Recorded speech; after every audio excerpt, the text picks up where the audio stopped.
Okay, let's check its bucket. This bucket can reach 1 cubic meters, and its digging force is 149 kN, and arm digging force is 111 kN. Next, let's see its cap.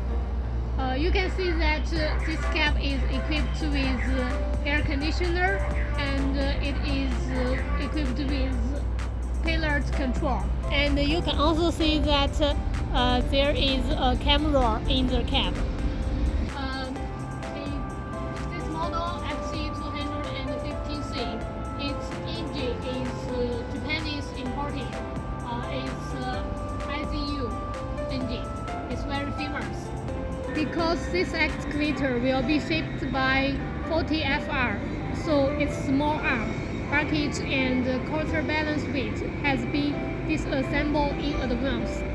Otherwise, it's overweight for 2 units, and the 2 units can be shaped by 140 FR. Okay guys, this is all the information of today. You have know all the details on our crawler excavator. So if you have